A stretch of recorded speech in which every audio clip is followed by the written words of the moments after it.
What is up, everyone? Today's video is a little different because I'm shutting down my business. Now, this may come as a surprise to you, but I've thought about it and it's just the best move to do. Probably you remember me setting the goals for 2025, and one of them was profiting 40K with this business, and now I'm shutting it down. Usually I'm not the type of person to give up on a goal, and the other goals, especially the one with YouTube, I will not let go. But I just learned so much in the recent days, weeks and months that it doesn't make sense to continue this business. Now, what this business was, it was called Gleinly, and basically what I did was sell lamps online. So we had like different kinds of lamps. It was more accustomed to women, and this is what it looks like. I mean, it's in German, but I also had an English version, so it was just the same in English. Yeah, it's just a normal online store that you know, that you maybe have bought from. And yeah, I put much effort into it. Like, I was working on this store for the last 6 or 7 months, so it may come as a surprise to just shut it down and not do anything with it. But one thing I've learned in the past is not to be like married to your efforts, because only continuing something because you put effort into it most of the time is not the right approach. What you should actually be looking at is, does it make sense to continue doing this no matter how much effort I put into it? Because effort does not equal output or value, and that's what actually is important. So if you put much effort into something and it creates great value, and you think about, should I continue it or not, you should be looking at the value it's creating and if that value is big enough for you or not, but not the effort. Because if you look at any business, if you have no idea about a specific type of business, you can put like years of effort into it to learn the stuff, and another person who is like a genius in the business because they've been in it for years, they don't really need to do anything to be successful because they've learned the skills, so they don't need to put effort into it. At the end of the day, it's important what the business is putting out and not what effort you're putting in. Today I will break down the business in terms of why I started it, what my business plan was. It wasn't a real business plan, it was just an idea. What I thought I could achieve, then the reasons it didn't work out, and what I learned from that. So let's get into it.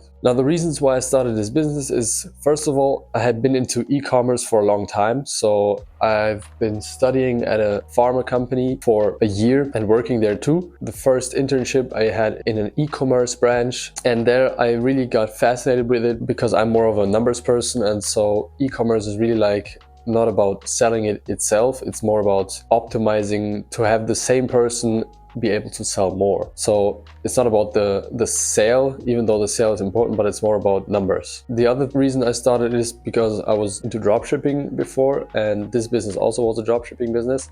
So for those who don't know, dropshipping is basically buying something off of somebody and selling it to somebody else without owning it. So instead of buying something on stock, owning it, and then sending it out to someone, you create a website like I did. They buy on your website, and then you go to the producer or manufacturer and tell them, I need one of these or two of these sent to this address. So you never own stock, but you can still make money, and the profit you make with that sale. So for example, you buy it for $5 and you sell it for 20, you make $15 profit, and that's how you make the money. The third reason why I started it is because I saw other people making money with it, so I thought I can do it too. We will get to the points what I learned from this business, but we'll get to that later. So my business plan was a joke. Every business has a plan, and that plan can go from having an idea or a vision to really having a set plan and really analyzing the market and seeing where you can fill a gap. Now, my plan was find winning products, as the dropshipping niche likes to call it, so products that sell well, and use them in my store and try to sell them too. To sell that, I would make content on TikTok, on Instagram and Facebook, organic and then paid, to drive traffic to my store and find potential buyers. Now that's the whole business plan. Like, there is not anything more to that. And if you think about it, it's a joke. If you actually want to have a good business plan, you really need to sit down, analyze the market, analyze your strengths, what you can do, how you can provide value, and really think about all of the different ways to do it. Now, you shouldn't overanalyze it. You shouldn't be afraid to act before you have a plan, but you should really have a valid plan that makes sense, that is logical before going all in. in your business. Now, here's the reasons why it didn't work out other than I stopped. Because if I would have continued, I might have made some sales and profits, but you have to at some point just be realistic and think, if I continue this, will it actually get me where I want to go, or is it more a waste of time? So the reasons why it didn't work out, first of all, were my habits. I was losing time to scrolling. If you look back at the videos from about 1 month ago, where I was skiing with my brother and my mother, for a whole week I was sleeping half the time I should have, like on average 4 hours. And I thought, like, this is hustling and this is the way you can make progress if you just have like all-nighters where you just work and don't stop. But the reality is, sleep is the most important thing. If you don't sleep enough, you're just not focused, you're not sharp, you can't like be productive. So these are some types of habits that I was doing that were hindering my business from success. The next thing is my focus. I wasn't focused on doing one thing well, I was focused on doing many things good. So for example, let's say the website, even though it looks good, instead of building it once and being done with it and knowing what to focus on, I started building it, then did some content, then continued to build it, did some content, and then did some legal stuff, then did something else, then started scrolling, then tried to fix a bug on the website and so on. And that's not focus, that's just like, it's like trying to fix a sinking boat with a hole by using a bucket and throwing the water out while on another spot it's going in. It doesn't make sense. Another thing about focus was doing multiple products, as you can see, which was kind of due to the strategy of testing winning products and seeing what works.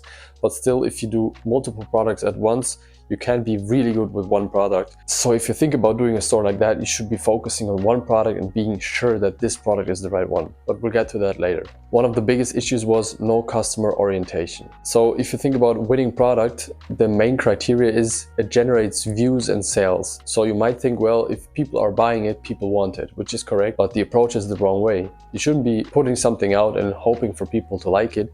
You should rather find out what people like or people have problems with and fix that. And that is your product. So basically, you should find out the demand and build the supply for it. The last thing, or another big thing, is I didn't put research in. So if you actually want to create a good product, you need to do your research. You need to find out the market, talk to the people, know what problems they're having, and really like see all the angles to really connect the right dots. Think about a big forest and you're trying to plan a road through the forest. If you don't know what the whole forest looks like, you cannot build the optimal road. You're just gonna build something and someone else is gonna be like, why haven't you ever looked at this place? This is much easier to build a road at. And while you're building your road, they're like, well, I'm just gonna build this road. This is much easier. And they're gonna beat you because you have no clue what you're doing. So now the things I learned from this business. The first thing I learned is you shouldn't be working with someone who's not convinced with your vision. If that's the case, there are two reasons for that. The one reason is you picked the wrong person, meaning you have the right vision, but you picked someone who doesn't accept your vision and doesn't want to work for it. Or the second is your vision is wrong or not convincing enough. And in this case, it was my vision. So I had a vision, but the vision is the business plan. And as you see, the business plan is not a real plan. It's just some idea, nothing more. Another thing I learned is instead of looking what works and what has millions of views and sales, try to find a specific market, talk to the people, find out their problems, and then start creating a solution for that. In that way, you can speak their language because you know exactly their pain points, and you can also speak their language by using the right lingo. So if I market to 50-year-old people, I shouldn't be saying words like fresh, sus, and all of that stuff. Like I should be using their lingo. Next thing I learned is pick one solution and make it great. Don't try to have 5 solutions, just have one and make it the best there ever is. Because even though you might think it looks cool or whatever, at the end of the day, if you find that one solution and you're the best at it, everybody's gonna buy from you because there's no one else as good as you. Everybody else who has that solution and another one is gonna lose to you because you have more time and focus for this one thing. Also, what I took from it is be 100% honest and accurate. The issue with dropshipping and the dropshipping space is pretty much because you're buying a product from someone and selling it to someone else, you're not owning the product.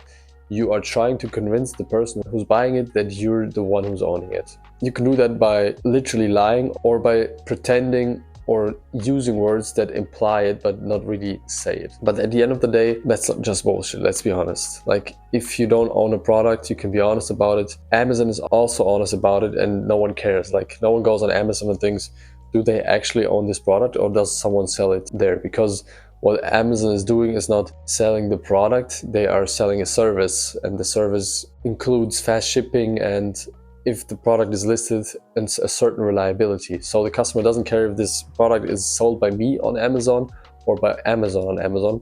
All they care about is, does it arrive quickly and does it look like what I expected it to be? And if it doesn't look like that, and many people are telling that to Amazon, Amazon will remove it. Very easy. The next thing I learned is focus on the most leveraging thing and ignore the rest. Like whatever works, do more of it and ignore everything else. Because the important thing to realize here is, even though you might think there's another way that works better or hope that another way works better, what you should actually be doing is looking at what is working best. Let's say you're testing 2 or 3 different things because you're not yet sure. One thing might work out, but you just don't like it, but another thing is not yet working out as well. If you don't do it right, you will try to do that not working thing more and more and hope for it to work out, or you just look at it rationally and see that this thing is working out and we're gonna go with it, no matter if I like it or not. The last thing I learned is have control over your product. If you don't own it, you can't control it.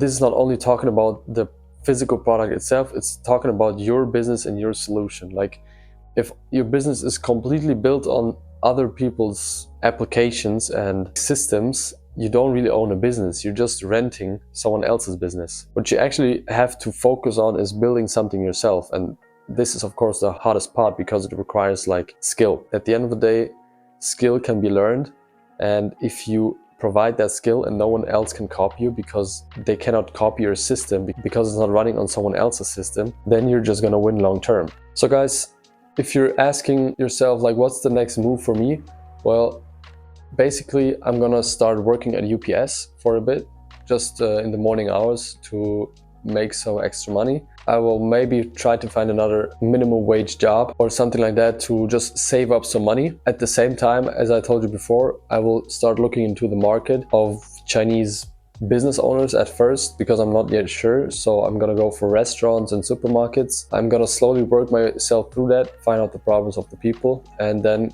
try to make a solution and think about what is the best solution and then start working on it. So I'm not in a rush to do all of that. I expect myself to have a solution within a year, because if it works out faster, that's great. But if it doesn't, I'm not in a rush. Because if you think about it, your most productive hours are not when you're in a rush, but when you're creative. And creativity usually comes from letting yourself flow freely and not just following a schedule. Because if you believe you're productive because you're under pressure and you work better under pressure, what you're actually doing is just finishing tasks. If you want to do creative work, pressure is not the answer. If you feel pressure, it's like literally pressing onto your creativity. You have to let your creativity go and work for you. So if you have any questions, let me know in the comments. Make sure to like this video and I will catch you tomorrow in the next video. Peace.